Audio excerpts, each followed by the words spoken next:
여호수아 1장 7절에서 9절까지 말씀입니다. 하나님께서 우리에게 주신 말씀을 저와 여러분이 한 목소리로 함께 읽겠습니다. 오직 강하고 극히 담대하여 나의 종 모세가 내게 명령한 그 율법을 다 지켜 행하고 우로나 좌로나 치우치지 말라. 그리하면 어디로 가든지 형통하리니 이 율법책을 내 입에서 떠나지 말게 하며 주야로 그것을 묵상하여 그 안에 기록된 대로 다 지켜 행하라. 그리하면 내 길이 평탄하게 될 것이며 내가 형통하리라. 내가 네게 명령한 것이 아니냐. 강하고 담대하라. 두려워하지 말며 놀라지 말라.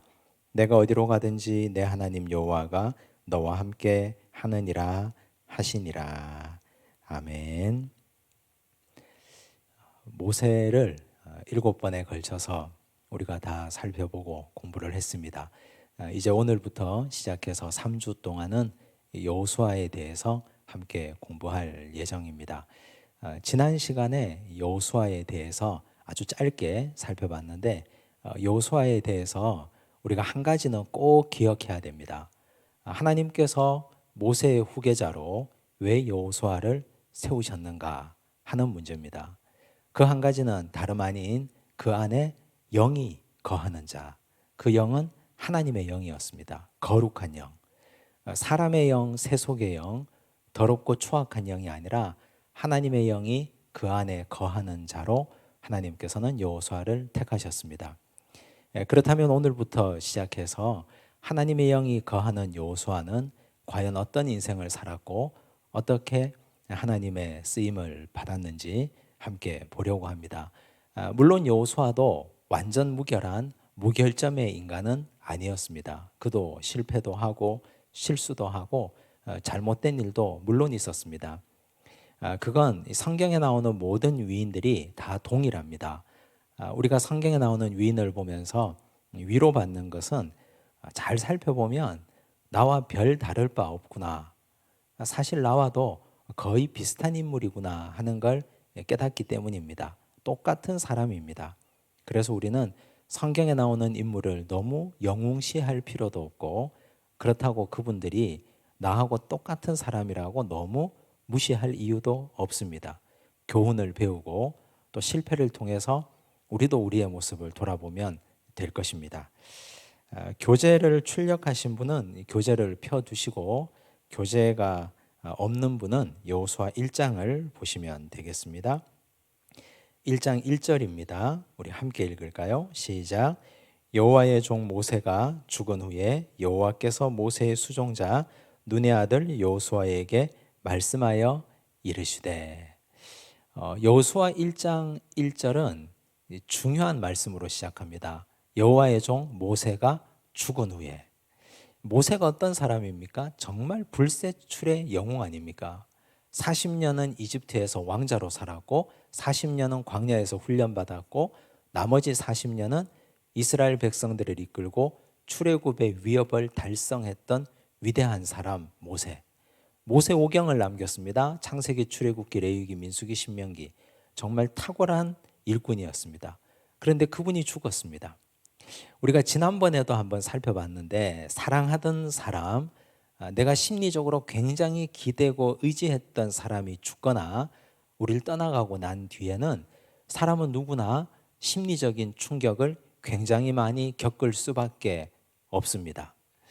모세는 그런 의미에서 미리암이 죽고 나서 그는 심리적으로 큰 동요를 겪습니다. 실패한 것입니다. 미리암이 죽고 나서 무리바 물 사건이 있었기 때문에 사실 모세는 그 부분에서 실패한 사람입니다. 그런데 여호수아는 어땠을까요? 여호수아는 40년 동안 출애굽 여정을 거치면서 모세와 거의 한 몸처럼 지냈습니다. 걱정거리가 있으면 모세에게 나와서 물어보고 기도할 게 있으면 모세에게 가서 물으면 됩니다. 굳이 하나님께 기도하지 않아도, 굳이 하나님께 여쭈어 보지 않아도 모세 할아버지를 통해서 하나님의 뜻과 음성을 들을 수 있습니다. 그런데 그런 모세가 세상을 떠났습니다. 모세가 세상을 떠나고 나니까 여호와께서 모세의 수종자 눈의 아들 여호수아에게 말씀하여 이르시되 대단히 획기적인 변화입니다. 지금까지 하나님은 모세를 통해서만 말씀하셨는데 이제는 모세가 세상을 떠나고 나니까 여호수아를 통해서 말씀하고 있습니다. 내가 정말 믿을 만한 사람이 떠나고 나면 그 사람의 자리에 말씀이 임한다는 사실을 기억하셔야 됩니다. 사람을 믿고 따르는 것이 좋습니까? 아니면 하나님이 나에게 직접 말씀하시는 말씀을 믿고 따르는 것이 유익합니까? 사람들은 누구나 신앙인이라면 오늘 이 말씀 듣고 있는 여러분들은 누구나 하나님의 말씀을 듣고 믿고 따르고 싶지 않겠습니까? 그런데 여기서 한 가지 아주 중요한 것이 필요한데 우리의 영적인 민감성입니다. 하나님께서 나에게 말씀하시는 걸 귀 기울여 잘 들어야 됩니다. 만약에 여호수아가 모세가 자신을 떠났다는 상실감에 사로잡혀서 그 슬픔 때문에 그가 하나님의 말씀 듣기를 게을리했다면 그는 출애굽의 위협을 가나안 땅을 정복하는 완성하는 완성자의 자리에 설 수 없었을 것입니다. 그는 영적으로 굉장히 민감했습니다. 탁월한 영적인 지도자였습니다. 그래서 그는 민감하게 예민하게 귀를 기울여서 들었고 그 결과 하나님은 그에게 말씀하셨습니다. 하나님이 그에게 말씀하신 내용 중에 핵심이 8절입니다. 1장 8절을 한번 보시겠습니다. 함께 읽을까요? 이 율법책을 내 입에서 떠나지 말게 하며 주야로 그것을 묵상하여 그 안에 기록된 대로 다 지켜 행하라. 그리하면 내 길이 평탄하게 될 것이며 네가 형통하리라. 한마디로 말하면 그겁니다. 여호수아야, 너 지금까지 모세를 의지했지. 이제는 모세를 의지하지 말고 모세가 남긴 내가 직접 모세에게 명하고 말씀한 이 율법책을 의지하라. 여기 이 성경책 하나님의 말씀을 의지해라. 이제 모세는 너 곁에 없으니까 너는 말씀을 의지해야 된다. 그러면 너는 어디로 가든지 승리하고 겁내지 않고 당당하게 살 수 있을 것이다. 결국 하나님께서 여호수아에게 하신 말씀은 가나안 땅 정복 전쟁의 성격을 말씀하신 것입니다. 가나안 정복 전쟁의 성격은 사람을 의지하느냐 말씀을 의지하느냐.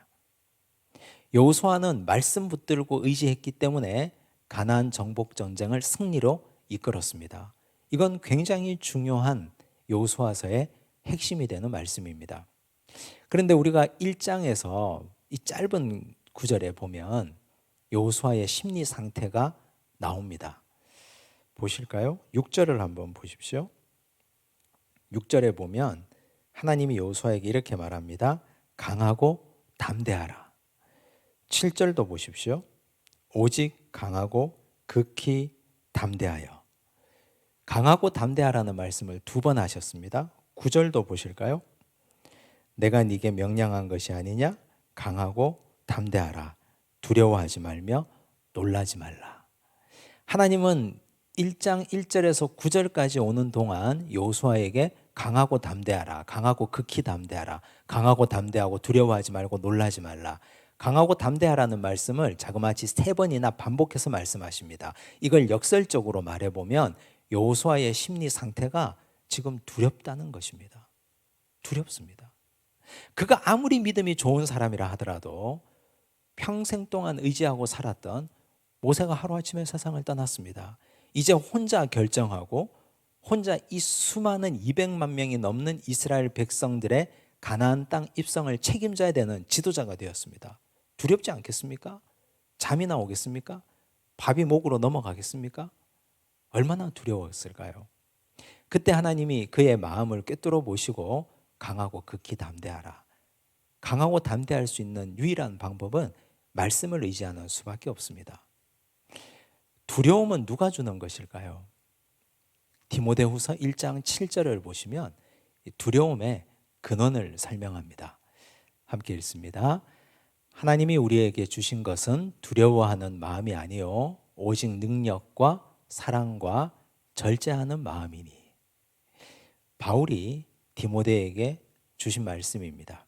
하나님이 우리에게 주신 것은 두려워하는 마음이 아니다. 역시 디모데도 여기 여호수아와 비슷한 상황에 처해 있었습니다. 사도 바울이 어떤 사람입니까? 불세출의 복음 전도자, 교회를 개척만 하면 교회가 부흥했던 사람. 그가 에베소 교회를 개척했습니다. 그리고 그 교회를 크게 세운 이후에 후임 목회자 디모데에게 물려주고 그는 다른 곳을 개척하러 갔습니다.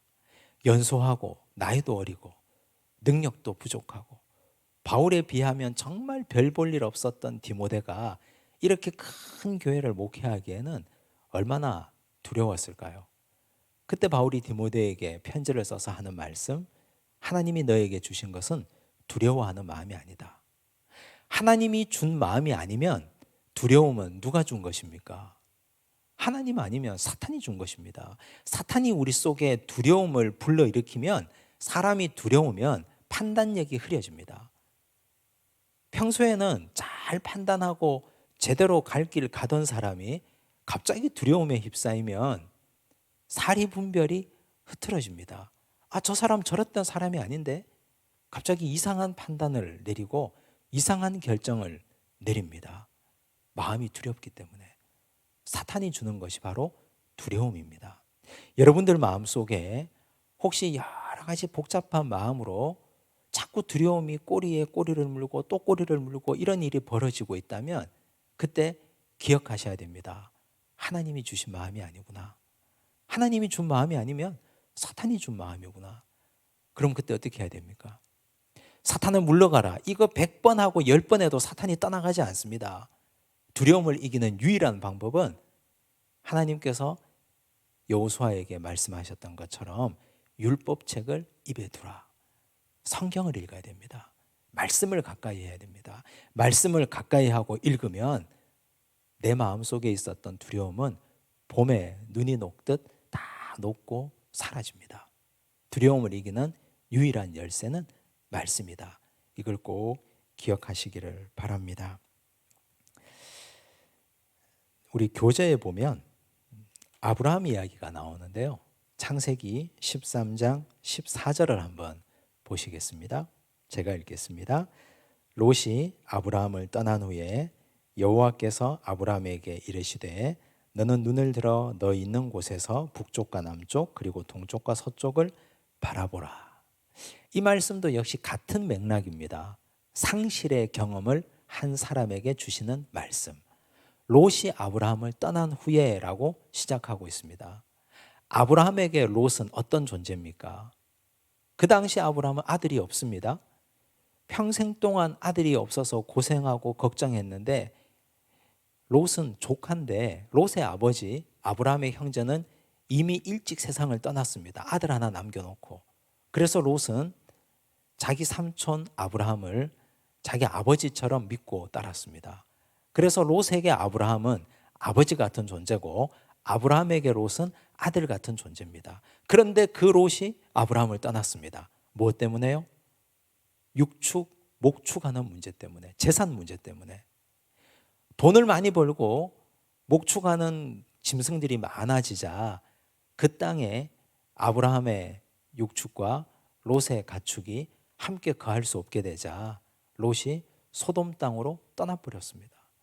떠나고 나서 아브라함이 얼마나 상실감이 컸을까요? 나는 이제 아들 낳기는 거의 포기한 상황인데 아들 같은 롯이 자신을 떠났습니다. 그때 정말 중요한 것, 여호수아처럼 아브라함도 하나님의 말씀에 귀를 기울입니다. 하나님이 롯이 아브라함을 떠난 후에 그렇게 말씀하셨습니다. 여호와께서 아브라함에게 이르시되. 이것이 정말 중요합니다. 물론 그 다음에 보이는 땅을 내가 너와 내 자손에게 주겠다, 뭐 이런 땅의 약속과 자손의 약속을 하시지만 이 약속 자체가 중요한 것이 아니고 하나님이 아브라함에게 말씀하셨다는 사실, 아브라함은 하나님의 말씀에 귀를 열고 마음을 열고 들었다는 사실. 앞으로 여러분도 어떤 상실의 아픔이 있을 때, 누군가 나를 떠나가거나 내 건강이 떠나가거나 사람이 떠나가거나 물질이 떠나가거나, 나이 들면 나이 들수록 오는 것보다 떠나가는 것이 많지 않습니까? 시력도 떠나가고 자녀들도 떠나고 돈도 사라지고 다 떠나가는 것밖에 없는데, 그때마다 상실감 때문에 가슴 아파한다면 우린 세상 살 수가 없습니다. 많은 것들이 떠나갈 때 그때 우리는 하나님의 말씀을 붙잡아야 됩니다. 그러면 떠나가는 것 가운데 말씀이 그 빈자리를 채울 것이고 나를 채운 하나님의 말씀은 나를 세우고 위로할 것입니다. 그런 은혜가 함께 있으면 좋겠습니다. 10절 말씀 한번 볼까요? 여호수아 1장 10절입니다. 10절 이렇게 시작합니다. 우리 함께 읽습니다. 이에 여호수아가 그 백성의 관리들에게 명령하여 이르되, 이 10절 말씀을 계속 띄워 나와 주시면 이 10절 말씀에서 제일 중요한 한 단어가 있습니다. 여러분은 어떤 단어라고 생각하십니까? 성경을 읽으실 때 명사도 중요하고 동사도 중요한데 저는 이 10절 말씀 중에 가장 중요한 말씀이 이에라는 말씀입니다. 이에라는 의미가 어떤 걸 포괄하고 있을까요? 이건 하나님께서 여호수아에게 말씀하신 후에 여호수아가 이런 뜻입니다. 이에라는 말은. 사실 생각해 보십시오. 그 다음 1장 10절에서 중요한 것은 관리들에게 명령하여 이르되, 명령이라는 단어입니다. 이에 명령하여 이르되. 사실 모세가 죽고 나서 하나님은 여호수아를 그 다음 지도자로 세웠습니다. 지도자 여호수아가 자기는 지도자가 됐습니다. 하나님께서 여호수아에게 기름 부어서 지도자로 세웠기 때문에. 그러면 당장 할 수 있는 것이 무엇입니까? 백성의 지도자들을 모으는 것입니다. 관리들을. 천부장, 백부장, 50부장 다 모으는 것입니다. 모아가지고 이제 우리가 어떻게 하면 이 가나안 땅을 정복할 수 있을까? 작전 계획을 짜고 백성들에게 명령하는 것입니다. 그런데 여호수아는 명령하기 전에, 백성들에게 말하기 전에, 너희들 이거 해라 저거 해라 지시하기 전에 먼저 하나님의 음성을 듣습니다. 이게 여호수아가 정말 훌륭한 점입니다. 그 안에 하나님의 영이 임하는 사람이었기 때문에. 한번 생각해 보십시오. 지금 여기 천부장, 백부장, 50부장은 다 모세와 함께 일했던 사람들입니다. 모세와 함께 호흡을 맞췄던 사람들입니다. 모세를 원망하기도 했고 때로는 돌로 치려 하기도 했고 그랬던 사람들이지만 그들은 모세와 함께 생사고락을 같이 했던 사람들이었습니다. 그런데 하루아침에 모세가 죽고 젊은 지도자 여호수아가 등장했습니다. 지도자 여호수아가 갑자기 지시하면 그 지시가 그들 마음에 심정 속 깊이 들어올까요? 절대 그렇지 않습니다. 마음에 반발심이 일어납니다. 아무리 그 말이 옳다 하더라도. 여호수아는 그 전에 먼저 하나님께 엎드렸고 하나님이 그에게 말씀하셨습니다. 여러 가지 말씀을. 그리고 나서 그 후에 백성들에게 명령했습니다. 그것이 바로 여호수아의 성공 비결입니다. 말씀을 듣고 하나님이 말씀하시고 그 다음 말하고. 뭐라고 말했을까요? 11절 한번 보십시오. 제가 읽습니다. 진중에 두루 다니며 그 백성에게 명령하여 이르기를 양식을 준비하라. 백성들에게 명령하던 것도 그 앞에 어떤 행동을 했습니까? 진중에 두루 다니며. 백성들의 민심, 밑바닥 민심을 살폈다는 이야기입니다. 젊은 여호수아가 나이 든 모세와는 다른 점은 행동할 수 있고 힘이 있습니다. 그래서 그는 백성들 각 지파별로 다 나뉘어져 있는 그 진중에 다 가가호호 방문했습니다. 레위 지파에게도 가고 르우벤 지파에게도 가고 유다 지파에게도 가고 각 지파들마다 다 방문해서 거기서 백성들에게 말을 했습니다. 그리고 내가 연소하고 나이도 어리고 모세 할아버지와 비교하면 나는 보잘것없이 연약한 사람이지만 나를 믿고 따라와 주십시오. 제가 하나님께 기도해서 이런 응답을 받았습니다. 백성들에게 다 설명하고 백성들을 마음을 돌이키게 했다는 뜻입니다. 진중에 두루 다녔다. 상상력을 한번 발휘해 보십시오. 젊은 여호수아가 백성들의 진중을 두루 다니면서 여호수아가 어떤 말씀을 했을까요? 백성들에게. 백성들은 지도자인 여호수아가 탑 리더십에 있는 여호수아가 자기들 집과 자기들 진을 방문하면서 얘기했는데 마음으로 심정적으로 받아들일 수밖에 없지 않겠습니까? 여호수아는 이런 겸손한 모습을 보여주고 있습니다. 여기서 아주 중요한 한 가지 사건이 나오는데 지도를 한번 보여주십시오. 자, 지도에 보시면 지금 여기가 팔레스타인 지도인데 가운데를 흐르고 있는 것이 요단강입니다. 그런데 이 요단강 우측, 즉 요단강 동쪽에 보면 붉은 원으로 표시해 놓은 것이 있습니다. 므낫세, 동쪽 므낫세, 그리고 갓 지파, 르우벤 지파입니다. 자, 동쪽 므낫세, 즉 므낫세 2분의 1, 므낫세 반 지파, 갓 지파, 르우벤 지파가 팔레스타인 동쪽 지역의 땅을 미리 분배받았습니다.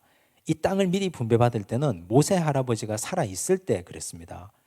요단 동편을 점령해 나가다가 므낫세 지파, 갓 지파, 르우벤 지파가 모세에게 말합니다. 우리는 요단 서쪽에 관심이 없습니다. 요단 동쪽의 땅을 분배해서 우리에게 미리 주십시오. 땅을 분배받았습니다. 그런데 진짜 가나안 땅은 요단강을 건너가서 요단강 서쪽입니다. 한번 생각해 보십시오. 모세가 죽고 나서 여호수아가 지도자가 됐는데 이 사람들 므낫세 지파, 갓 지파, 르우벤 지파가 요단강을 건너가서 요단 서쪽을 탈취하기 위해서 싸우겠습니까? 싸우기 싫겠습니까? 이미 우리는 땅을 다 분배받았는데 우리가 왜 싸워야 되는가? 그들은 그런 생각을 하지 않겠습니까? 그런데 이 세 지파는 이미 모세와 약속을 한 일이 있습니다. 지금 여호수아는 이들에게 모세와 한 약속을 상기시킵니다. 12절을 보십시오. 이렇게 말합니다. 여호수아가 또 르우벤 지파와 갓 지파와 므낫세 반 지파에게 말하여 이르되 여호와의 종 모세가 너희에게 명령하여 이르기를 너희의 하나님 여호와께서 너희에게 안식을 주시며 이 땅, 여기 이 땅이라는 건 요단 동쪽의 땅입니다. 이 땅을 너희에게 주시리라 하였나니 너희는 그 말을 기억하라. 너희의 처자와 가축은 모세가 너희에게 준 요단 이쪽 땅, 즉 요단 동쪽입니다. 요단 이쪽 땅에 머무리려니와 너희 모든 용사들은 무장하고 너희의 형제보다 앞서 건너가서 그들을 돕되. 젊은 여호수아가 이제 갓 리더십을 잡은 여호수아가 이들에게 이렇게 명령합니다. 사실 우리 못 가겠는데요. 옛날에 모세하고 한 약속은 약속이고 이제 우리는 이미 땅을 분배받았는데 못 가겠습니다. 해버리면 어쩌겠습니까? 거기서 전쟁하겠습니까? 싸우겠습니까? 그런데 여호수아는 대담하게 담대하게 이런 말을 하고 있습니다. 그렇게 말하니까 16절을 보십시오. 그들이 여호수아에게 대답하여 이르되 당신이 우리에게 명령하신 것은 우리가 다 행할 것이요 당신이 우리를 보내시는 곳에는 우리가 가리이다. 어떻게 이런 순종이 가능했을까요? 저는 이렇게 생각합니다. 여호수아가 먼저 하나님의 말씀을 들었기 때문이다. 두 번째 이유는 여호수아가 밑바닥 민심을 진중에 두루다니면서 살폈기 때문이다. 하나님의 말씀을 듣는 겸손함, 또한 사람들에게 자신의 낮아지는 모습을 보여준 겸손함, 이 두 가지가 백성들의 순종을 끌어낸 동력이 되었다, 그렇게 생각합니다. 그러므로 여호수아 1장은 우리가 여호수아가 모세가 죽은 후에 이스라엘 백성들의 리더로 손색이 없음을, 부족함이 없음을 잘 보여주고 있는 말씀입니다. 우리가 이걸 보면 성공하기 위해서는 어떻게 해야 되겠습니까? 하나님에 대해서 귀를 기울이고 말씀을 우선 들어야 되고, 두 번째는 사람들에 대해서 겸손해야 됩니다. 하나님에 대해서는 열심히 말씀을 듣고 귀를 기울이는데 백성들, 일반 주위의 친구들이나 나와 함께한 동료들에게는 지나치게 목이 뻣뻣한 사람이 있습니다. 그건 성공하지 못합니다. 그런데 사람들에게는 잘하는데 하나님의 말씀을 잘 듣지 않는 사람도 있습니다. 두 가지 다를 잘해야 됩니다. 2장으로 갑니다. 2장에는 라합이 나옵니다. 2장 1절을 한번 보시겠습니다. 제가 읽습니다. 눈의 아들 여호수아가 시딤에서 두 사람을 정탐꾼으로 보내며 이르되 가서 그 땅과 여리고를 엿보라 하매 그들이 가서 라합이라 하는 기생의 집에 들어가 거기서 유숙하더니. 여리고 성에 정탐꾼을 보냈습니다. 왜 하필 여리고 성일까요? 지금 이스라엘 백성들은 요단강을 기점으로 해서 아직까지 건너지 않은 동쪽에 있습니다. 그런데 여호수아가 두 명의 정탐꾼을 요단강을 건너서 여리고성에 보냅니다. 왜 여리고성인가? 여리고성은 요단강 서쪽, 즉 팔레스타인 가나안 땅에 있는 48개 성 중에 가장 강력한 성입니다. 가장 사람도 많고 가장 큰 성이고, 그래서 그 성을 차지하면 이미 요단강 서쪽 전투는 절반 이상은 성공한 것이나 다름없기 때문입니다. 두 명을 보냈는데 라합이라는 사람이 여관을 운영하고 있었습니다. 그 여관에 들어갔습니다. 그런데 이미 여리고성의 왕이나 여리고성에 있는 관리들은 하나님의 백성들이 이쪽으로 온다는 첩보를 다 가지고 있었습니다. 소문이 많이 났기 때문에. 그래서 두 명의 정탐꾼, 혹은 두 명인지 여러 명인지 모르지만 정탐꾼이 우리 성에 들어왔다는 첩보도 가지고 있었습니다. 이 성의 여관이 얼마나 많았는지 모르지만 아마 라합의 여관에도 사람들이 들이닥쳤습니다. 여기에 정탐꾼들이 왔다는데 찾아내라. 그런데 라합이 숨겨줍니다. 그렇게 하지 않습니다. 이제 라합이 어떤 말을 하는지 한번 보겠습니다. 9절입니다. 이 9절 말씀은 라합이 정탐꾼들에게 한 말입니다. 관리들을 다 따돌렸습니다. 군인들을 따돌리고 나서 이제 안전하게 된 두 명의 정탐꾼에게 이렇게 말합니다. 9절을 제가 읽습니다. 말하되 여호와께서 이 땅을 너희에게 주신 줄을 내가 아노라. 우리가 너희를 심히 두려워하고 이 땅 주민들이 다 너희 앞에서 간담이 녹나니. 라합이 이렇게 말하는 근거가 있습니까? 라합은 한 번도 예배를 드려본 적이 없는 사람입니다. 라합은 그냥 여리고성에서 태어나서 여기서 자라고 여기서 여관을 운영하는 한 여인에 불과합니다. 그런데 라합은 하나님 백성들의 이야기를 잘 알고 있습니다. 10절 볼까요? 제가 읽습니다. 이는 너희가 애굽에서 나올 때에 여호와께서 너희 앞에서 홍해물을 마르게 하신 일과 너희가 요단 저쪽에 있는 아모리 사람의 두 왕 시혼과 옥에게 행한 일 곧 그들을 전멸시킨 일을 우리가 들었음이니라. 라합은 이미 다 듣고 있었습니다. 어떻게 들었을까? 그녀는 여관을 운영하고 있었으니까 오가는 사람들이 많습니다. 사람들이 소문을 자꾸 들려줍니다. 이집트에서 10가지 재앙을 행하고 이집트에서 출애굽한 사건, 출애굽한 이후에 광야 40년의 여정들, 하나님께서 만나와 메추라기를 주신 것, 반석에서 물을 주신 것, 아말렉과 싸워 이기게 하신 것, 이 모든 것들을 소문으로 다 들었습니다. 듣다 보니까 라합에게 믿음이 생긴 것입니다. 믿음이 생기자 그녀는 어떤 역사가 일어났느냐? 교절을 보시면 이렇게 나옵니다. 역사의 흐름을 보는 안목을 가지게 된 여인이 되었다. 하나님을 잘 듣고 하나님의 말씀을 읽고 듣다 보면 역사의 흐름이 하나님을 통해서 흘러가고 움직인다는 사실을 깨닫게 됩니다. 그냥 이 여인은 제대로 배우지 못한 여인이고, 이 여인은 기생이었고 여관을 운영하는 여인이었지만 하나님의 말씀을 듣다 보니까 지혜가 생겼습니다. 믿음도 생겼습니다. 그래서 우리는 이 라합을 복된 여인이라고 말하는 것입니다. 로마서 10장 17절에 보면 믿음에 대해서 이렇게 말하고 있습니다. 함께 읽습니다. 그러므로 믿음은 들음에서 나며 들음은 그리스도의 말씀으로 말미암았느니라. 믿음은 들음에서 난다 그랬습니다. 라합은 계속해서 듣다 보니까 믿음이 생겼고, 그 믿음은 역사의 흐름이 어디로 흘러가는지를 알게끔 되었다는 뜻입니다. 그러므로 우리가 자녀들에게 세속적 지식을 가르쳐 주는 것도 중요한데, 하나님의 말씀을 계속 가르쳐 주고 역사의 흐름이 누구를 통해서 어떻게 흘러가고 있는지를 알게 해주는 것이 굉장히 중요합니다. 역사의 흐름을 한번 보십시오. 세계사 공부를 해보십시오. 세계사를 살펴보다가 보면 아무리 왕성했던 거대한 제국이라 하더라도 악의 제국은 반드시 멸망했습니다. 그런데 유대인들을 보십시오. 그들은 나라가 망했습니다. 망했는데도 하나님 나라의 역사는 망하지 않습니다. 열왕기 하에 남유다가 망하고 난 이후에 오히려 성경의 역사가 더 많이 기록되고 있습니다. 하나님 나라의 역사는 하나님 중심으로 움직여지고 있기 때문에. 히틀러, 나치즘, 세계를 지배하는 강력한 권력이었는데 결국은 망했습니다. 일본 제국주의 망해 나가지 않습니까? 우리는 하나님의 역사의 흐름을 보면 저 북한의 3대 세습도 곧 종말이 올 거라는 걸 확신합니다.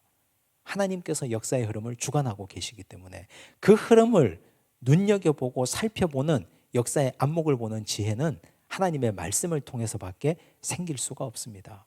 그러므로 우리가 자녀들에게, 그 다음 후세대들에게 말씀을 잘 가르쳐 줘야 됩니다. 믿음도 생기고 역사를 보는 눈도 생깁니다. 두 번째, 12절 보십시오. 계속해서 라합이 하는 말입니다. 그러므로 이제 청하노니 내가 너희를 선대하였은즉 너희도 내 아버지의 집을 선대하도록 여호와로 내게 맹세하고 내게 증표를 내라. 라합은 치밀한 여인이었습니다. 굉장히 치밀했습니다. 라합이 여기서 정탐꾼들을 숨겨주면서 나중에 너희들이 여리고성을 치러 들어오는 날에 나와 내 아버지의 집을 살려달라.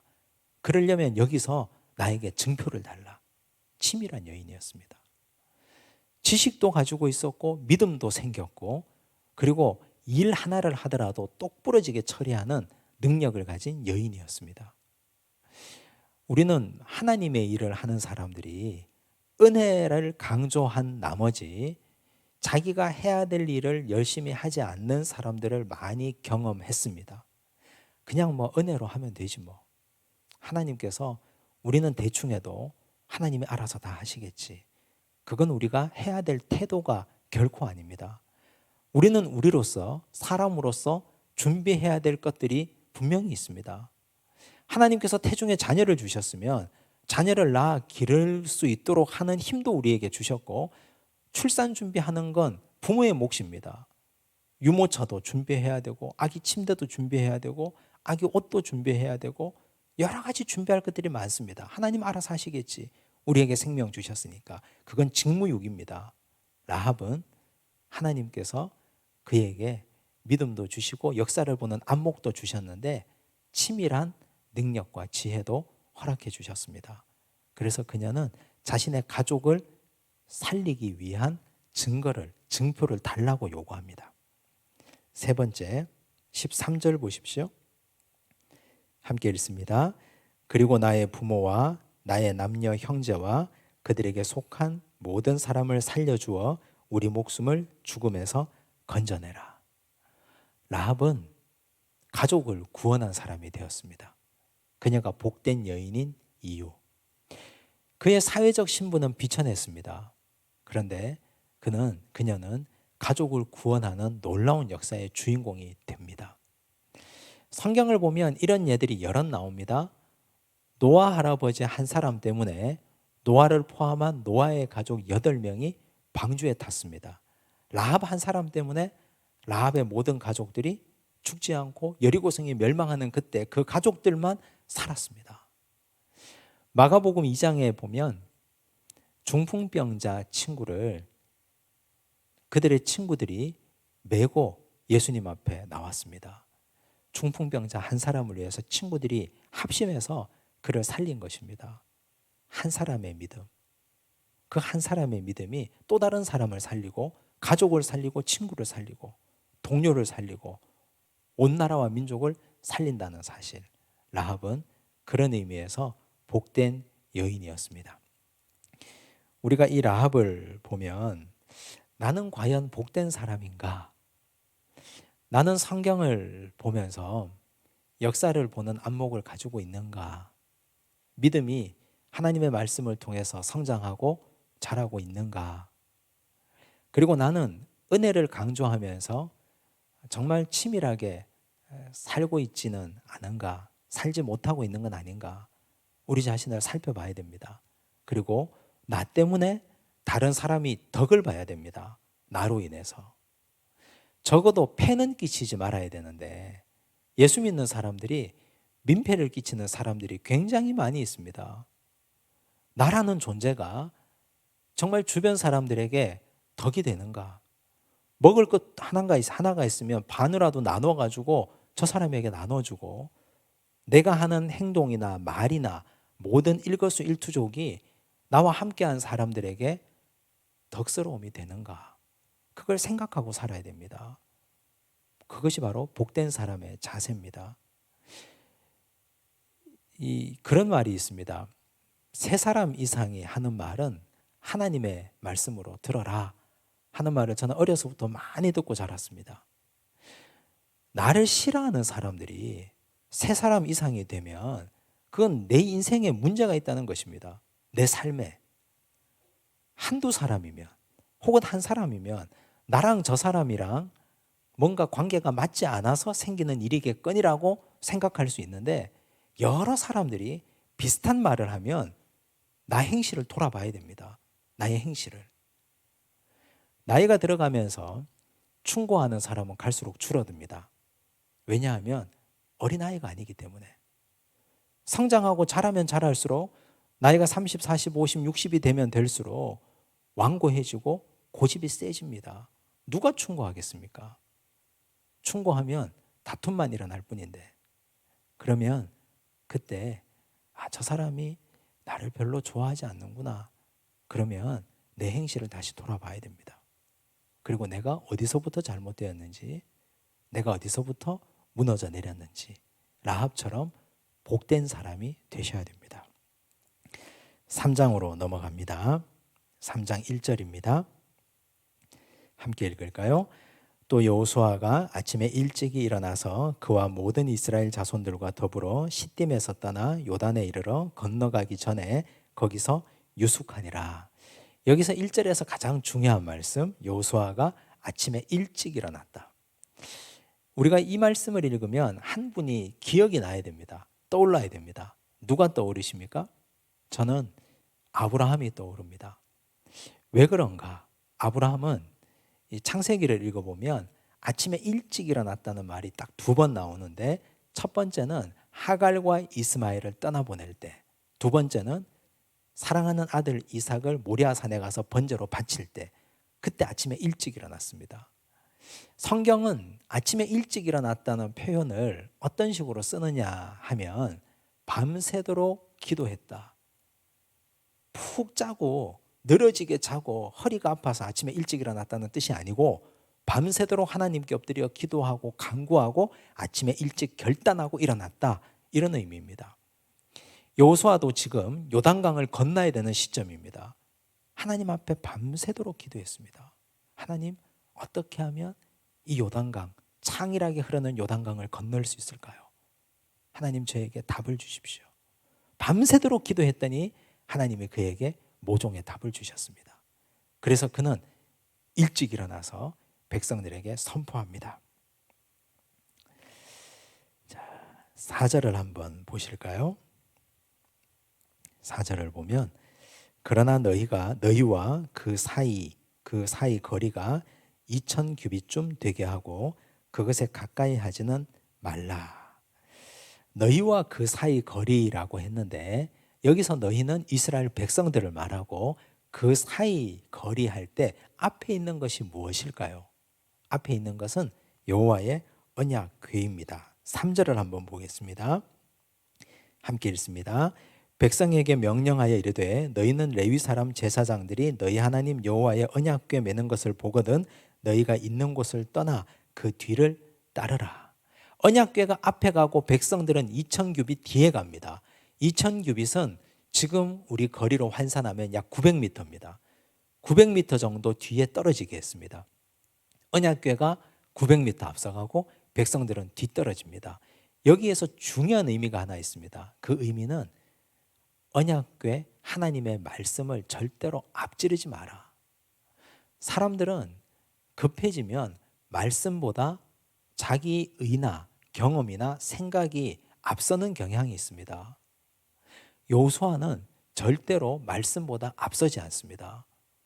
처음 지도자가 되었을 때도 하나님께 엎드려 기도하고 말씀 듣고, 그리고 이에 백성들의 관리들에게 명령하여 말했습니다. 여기서도 마찬가지입니다.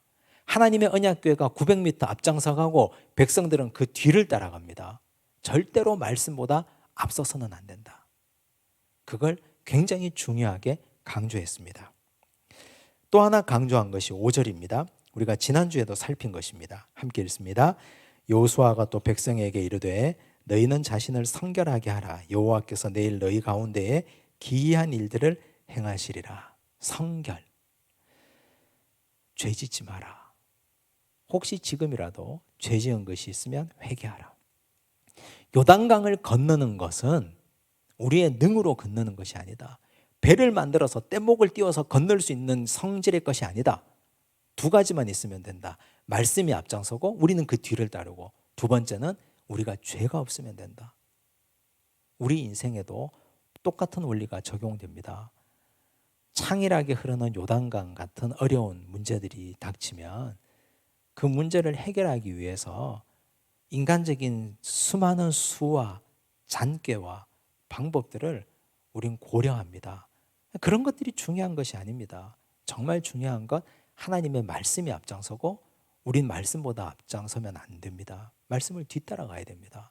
또한 성결해야 됩니다. 죄 짓지 않고, 지은 죄가 있으면 돌아보고 하나님께 토설하고 회개하고, 그 두 가지 요건만 갖추면 어떤 인생의 요단강이라도 건너갈 수 있습니다. 여호수아가 우리에게 교훈하는 것입니다. 그 다음 13절 한번 보실까요? 함께 읽습니다. 온 땅의 주 여호와의 궤를 맨 제사장들의 발바닥이 요단 물을 밟고 멈추면 요단 물 곧 위에서부터 흘러내리던 물이 끊어지고 한 곳에 쌓여 서리라. 성경을 읽으면서 상상을 좀 하셔야 되는데, 이스라엘 백성들이 출애굽하면서 가나안 땅에 들어올 때까지 두 번의 물을 건넙니다. 첫째는 홍해바다, 두 번째는 요단강. 처음은 바다고 두 번은 강이니까 우리가 언뜻 생각하면 바다 건너기가 훨씬 더 어려웠을 것이다.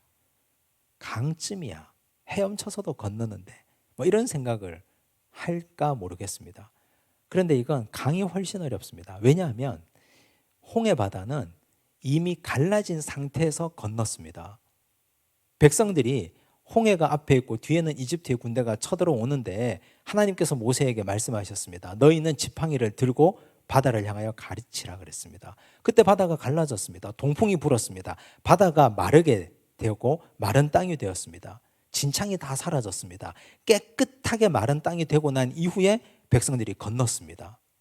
자기들 눈으로 갈라지는 것도 봤고 그리고 다 건넜습니다. 그런데 지금 여기 요단강이 멈출 때는 계속해서 강물이 흘러내려오고 있습니다. 창이랑 강물이 흘러내리고 있습니다. 그런데 여호와의 언약궤를 맨 제사장들이 흘러내려오고 있는 강에 먼저 발이 들어가야 됩니다. 제사장들은 어떤 두려움이 있었을까요? 만약에 내가 저 흐르는 강물에 발을 넣었는데 강물이 멈추지 않고 우리를 쓸어가 버린다면, 900m 뒤에서 따라오고 있는 백성들은 멀리 있으니까 잘 보이지 않지만 옛날에 우리 아버지에게 들었을 때는, 출애굽 1세대들에게 들었을 때는 홍해는 갈라진 상태에서 건넜다고 했는데 아직까지 요단강은 왜 멈추지 않을까? 멈춰야 건너는 것 아닌가? 따라오면서 괜히 두렵습니다. 겁이 납니다. 난이도는 홍해보다 요단강이 한 단계 더 위입니다. 그런데 제사장들이 믿음으로 발을 집어넣습니다. 멈춥니다. 역사가 일어납니다.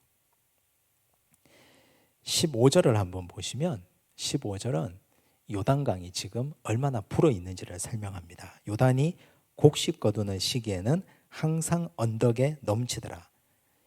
요단강이 범람하는 중이었다는 뜻이죠. 강물이 말라있던 시절이 아니었다는 뜻입니다. 궤를 맨 자들이 요단에 이르며 궤를 맨 제사장들의 발이 물가에 잠기자 16절 곧 위에서부터 흘러내리던 물이 그쳐서, 이렇게 나옵니다. 제사장들의 발이 들어가자마자 강물이 멈춘 것입니다. 이건 큰 믿음이 필요한 결단입니다. 하나님이 약속하신 것을 내가 받기 위해서는 먼저 그의 나라와 그의 의를 구해야 됩니다. 그렇지 않고 하나님 먼저 멈추게 하시면 건너갈게요. 이건 믿음이 어릴 때나 하는 얘기입니다. 이스라엘 백성들이 출애굽에서 믿음이 어릴 때는 하나님이 홍해바다를 다 갈라놓으시고 그리고 건너가게 하셨는데, 이제 믿음이 성장해서 약속의 땅을 차지하는 그 눈앞의 시점이 오게 되자 하나님은 더 수준 있는 믿음을 요구하신 것입니다.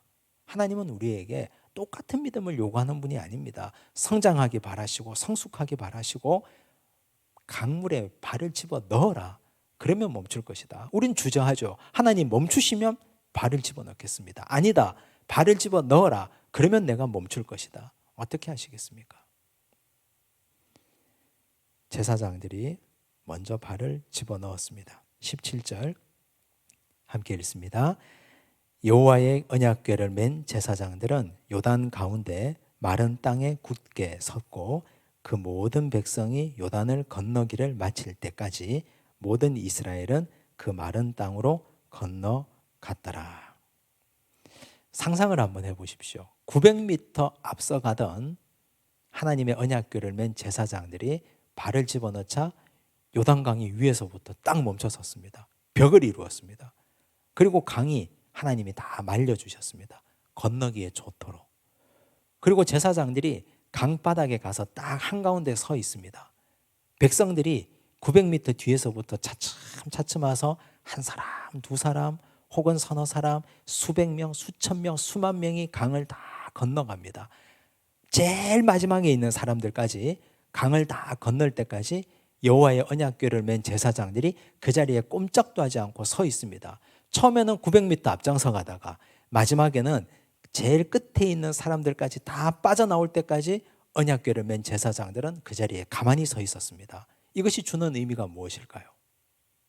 만약에 하나님의 언약궤를 맨 제사장들이 먼저 빠져나와 버렸다면 제일 뒤에 있는 사람들은 얼마나 허둥댔을까요?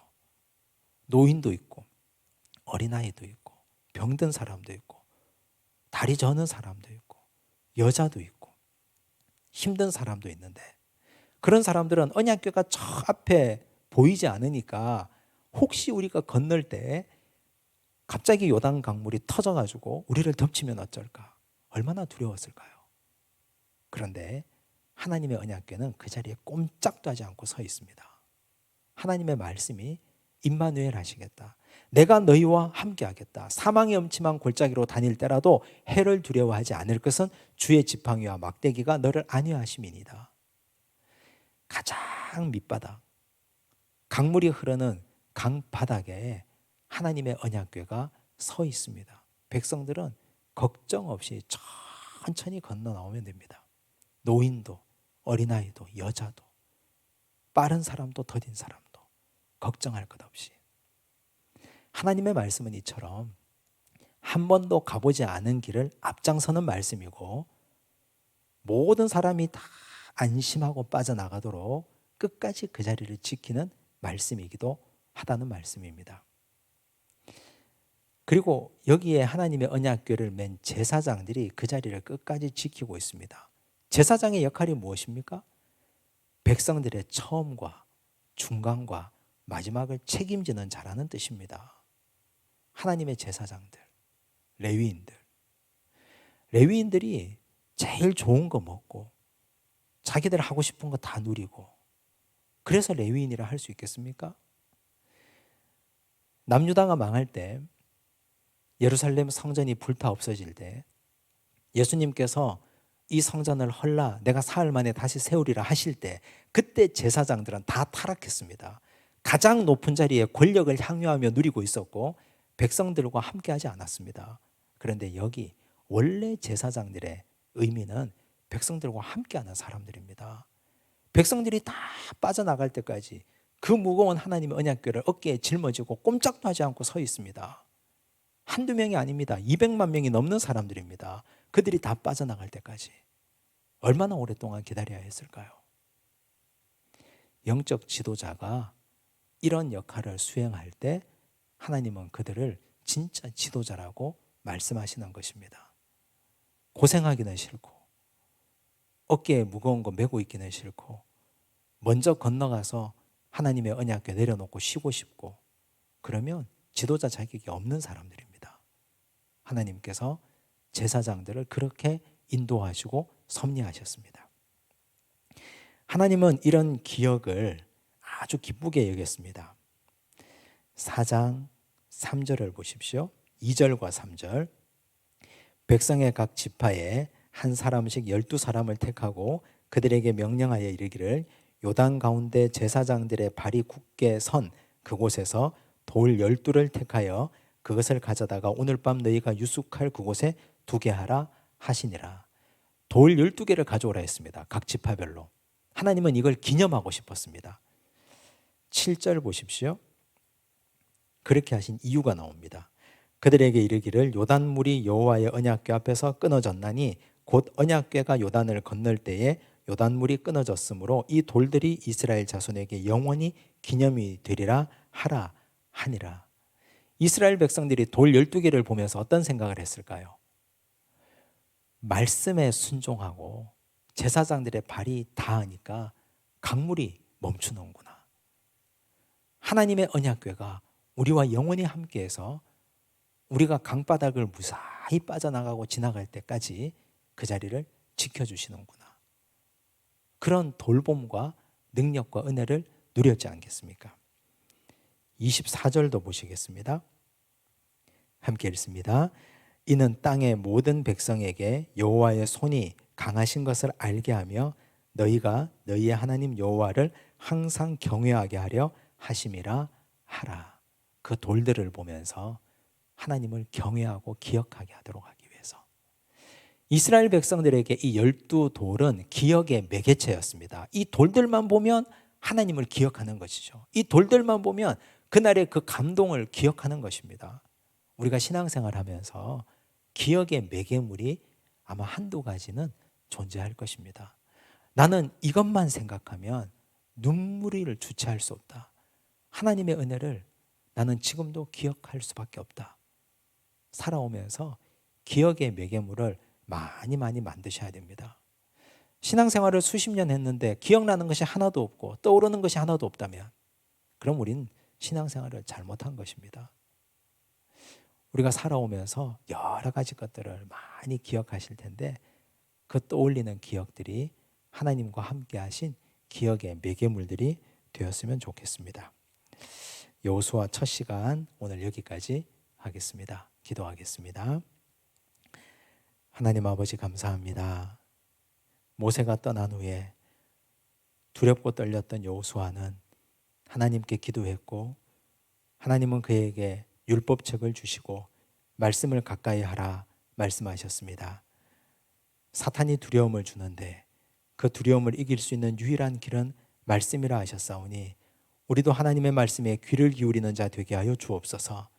복된 여인 라합처럼 말씀을 듣고 믿음이 생기게 하시고 세상의 역사의 흐름을 보는 안목을 가지게 하시며 치밀한 능력을 허락하여 주시며 주변 사람들에게 선한 영향력을 끼치는 복된 사람이 되도록 축복하여 주옵소서.